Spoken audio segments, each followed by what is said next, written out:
Selamat siang, Assalamualaikum warahmatullahi wabarakatuh.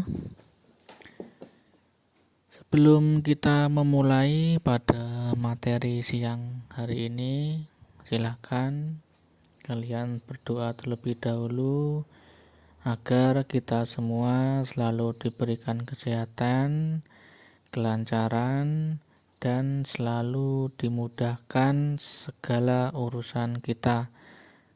Amin amin ya robbal alamin. Silakan berdoa, dimulai. Selanjutnya langsung saja, yaitu pada siang hari ini kita membahas tentang bab 1, yaitu tentang perumusan Pancasila sebagai dasar negara. Bangsa Indonesia mengalami sejarah yang panjang dalam melawan penjajah. Kita pernah mengalami penderitaan ketika dijajah oleh Belanda. Sejarah juga mencatat kekalahan Belanda oleh Jepang dalam Perang Asia Timur Raya menyebabkan bangsa Indonesia dijajah oleh Jepang. Ibarat pepatah mengatakan, lepas dari mulut harimau, masuk ke mulut buaya. Selanjutnya Jepang mulai menguasai wilayah Indonesia setelah Belanda menyerah di Kalijati Subang, Jawa Barat, yaitu pada tanggal 8 Maret tahun 1942. Jadi kemenangan Jepang ini di Asia tidak bertahan lama, karena pihak sekutu Inggris, Amerika Serikat, Belanda melakukan serangan balasan. Setelah itu, melihat hal itu pada peringatan pembangunan Jawa Baru pada tanggal 1 Maret tahun 1954, Jepang mengumumkan pembentukan Dokuritsu Sumbi Tosakai atau Badan Penyelidikan Usaha-Usaha Persiapan Kemerdekaan Indonesia, bisa disingkat BPUPKI.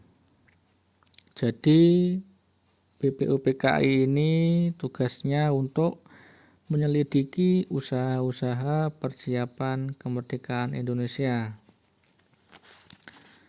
Jadi Jepang ini membentuk BPUPKI dan direalisasikan yaitu pada tanggal 29 April tahun 1945.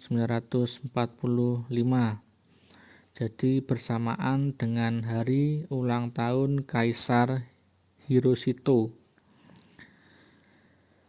Setelah itu BPUPKI ini dilantik oleh Jepang dengan anggota berjumlah 62 yang terdiri dari tokoh-tokoh bangsa Indonesia dan 7 orang dari anggota perwakilan dari negara Jepang.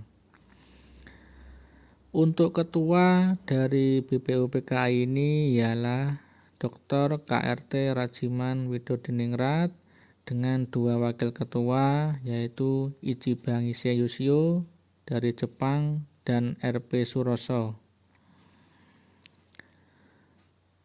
Selanjutnya, setelah BPUPKI ini dibentuk, BPUPKI ini mengadakan rapat atau sidang sebanyak 2 kali.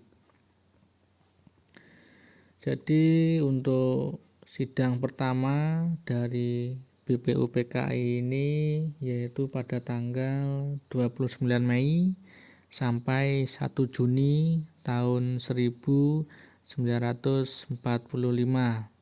Untuk sidang pertamanya yaitu membahas tentang dasar negara. Selanjutnya untuk sidang kedua dari BPUPKI ini dilaksanakan yaitu pada tanggal 10 sampai 17 Juli tahun 1945. Untuk sidang kedua ini membahas tentang rancangan Undang-Undang Dasar.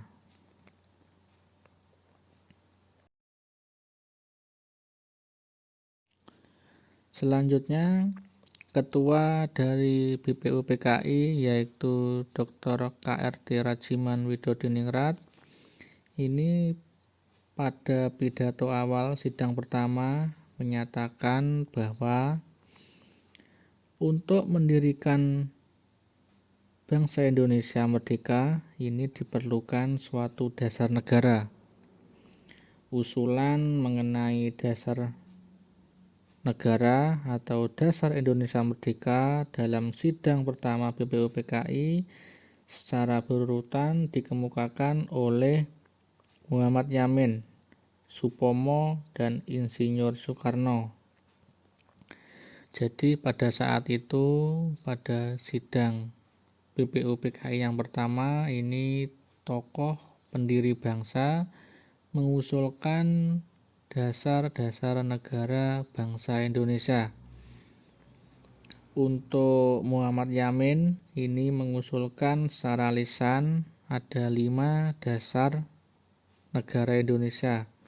Yang pertama ialah peri kebangsaan, yang kedua ialah peri kemanusiaan, yang ketiga ialah peri ketuhanan, yang keempat ialah peri kerakyatan, dan yang kelima ialah kesejahteraan sosial. Selanjutnya ialah usulan dari Supomo, yaitu pada tanggal 31 Mei tahun 1945. Untuk usulannya yaitu yang pertama ialah persatuan, yang kedua ialah kekeluargaan, yang ketiga ialah keseimbangan lahir dan batin, yang keempat ialah musyawarah, dan yang kelima ialah keadilan rakyat. Jadi itu usulan dari Supomo.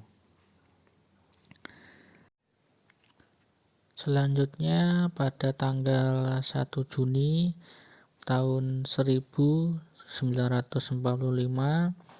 ini Insinyur Soekarno juga menyampaikan usulannya pada sidang BPUPKI, yaitu isi dari pidato tersebut yaitu yang pertama ialah kebangsaan Indonesia, yang kedua internasionalisme atau peri kemanusiaan, yang ketiga ialah mufakat atau demokrasi, yang keempat kesejahteraan sosial, dan yang kelima ialah ketuhanan yang berkebudayaan. Jadi itu usulan atau penyampaian pidato dari Insinyur Soekarno pada sidang BPUPKI pada tanggal 1 Juni tahun 1945.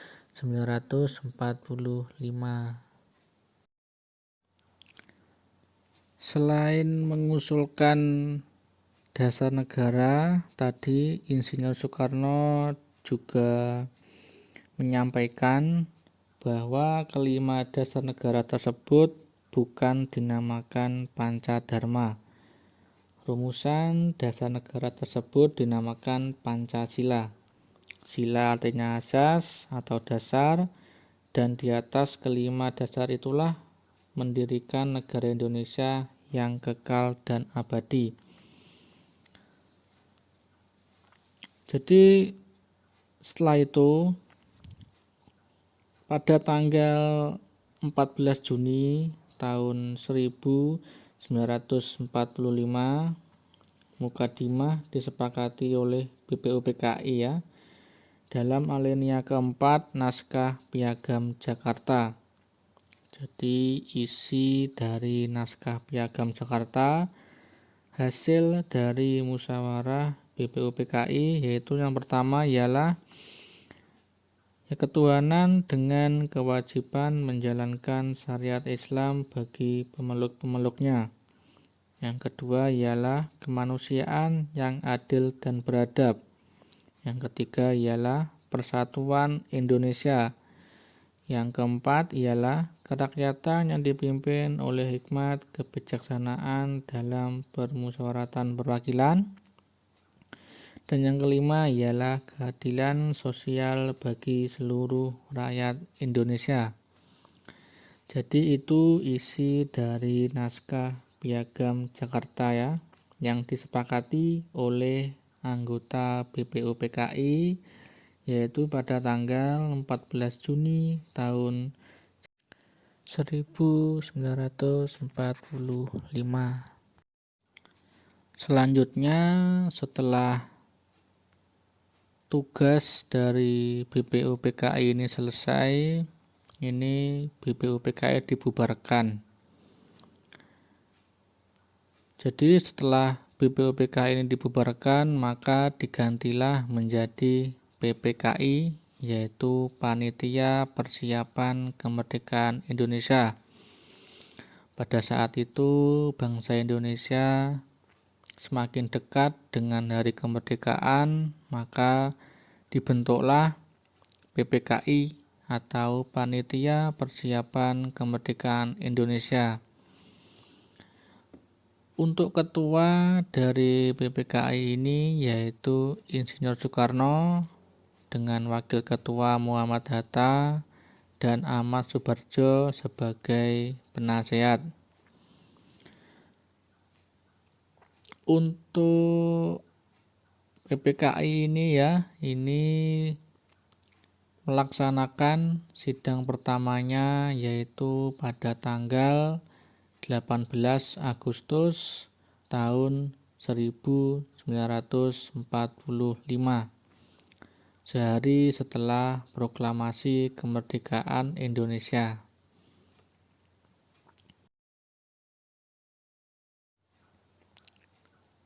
Dalam persidangan PPKI pada tanggal 18 Agustus tahun 1945 ini dihasilkan keputusan sebagai berikut ya. Yang pertama ialah mengesahkan Undang-Undang Dasar Negara Republik Indonesia tahun 1945. Jadi Undang-Undang Dasar ini disahkan oleh PPKI yaitu pada tanggal 18 Agustus. Yang kedua ialah menetapkan Insinyur Soekarno sebagai presiden dan Mohatta sebagai wakil presiden Republik Indonesia. Yang ketiga ialah membentuk Komite Nasional Indonesia Pusat.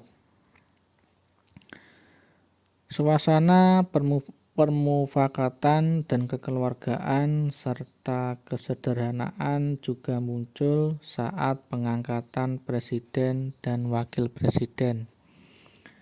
Sidang PPKI ini telah melakukan beberapa perubahan rumusan pembukaan Undang-Undang Dasar naskah Piagam Jakarta dan rancangan batang tubuh Undang-Undang Dasar hasil sidang kedua BPUPKI.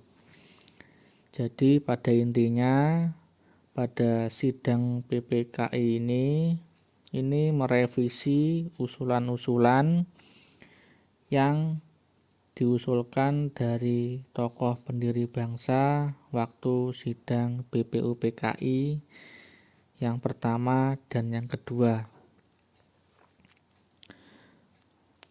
Selanjutnya ada 4 perubahan yang disepakati pada sidang PPKI tersebut ya. Jadi hasil dari sidang BPUPKI itu pada sidang PPKI kali ini menghasilkan atau merubah rumusan-rumusan ya. Ada 4 yang diganti atau yang dirubah ya. Yang pertama ialah ini kata mukadimah diganti dengan kata pembukaan. Jadi yang awalnya pada sidang BPUPKI itu menghasilkan kata mukadimah. Lalu pada sidang PPKI ini kata mukadimah diganti menjadi kata pembukaan.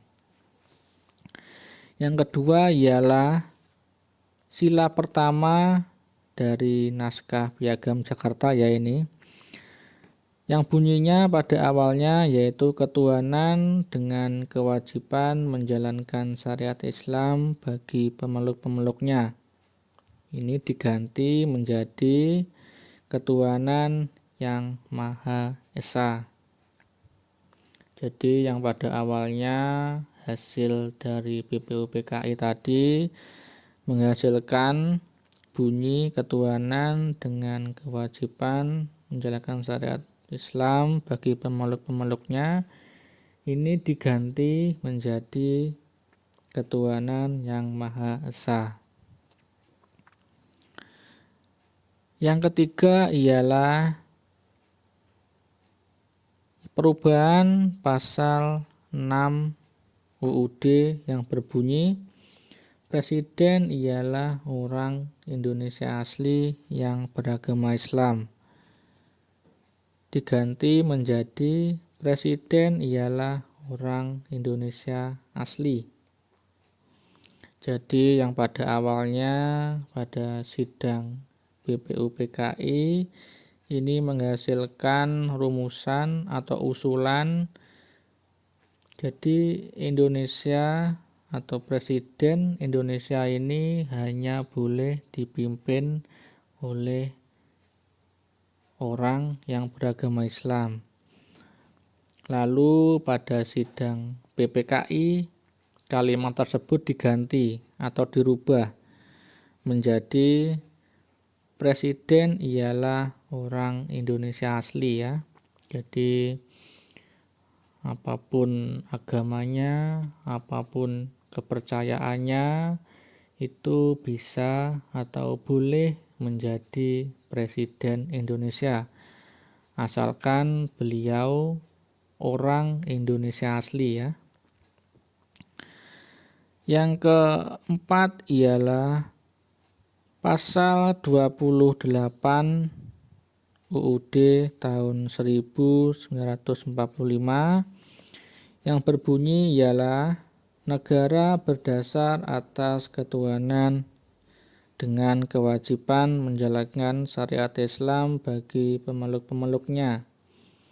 Lalu diganti menjadi pasal 29 Undang-Undang Dasar tahun 1945 yang berbunyi ialah negara berdasar atas ketuhanan yang Maha Esa. Ya, jadi itu butir-butir kalimat yang diganti setelah rapat BPKI dilaksanakan, yaitu pada tanggal 18 Agustus tahun 1945. Ya anak-anakku, demikianlah pemaparan atau penjelasan singkat tentang perumusan Pancasila sebagai dasar negara. Semoga dapat dipahami dengan baik dan dapat diaplikasikan atau diamalkan dalam kehidupan sehari-hari. Semoga wabah virus corona ini segera berakhir. Tetap jaga kesehatan, makan yang teratur, selalu mencuci tangan. Terima kasih. Wassalamualaikum warahmatullahi wabarakatuh.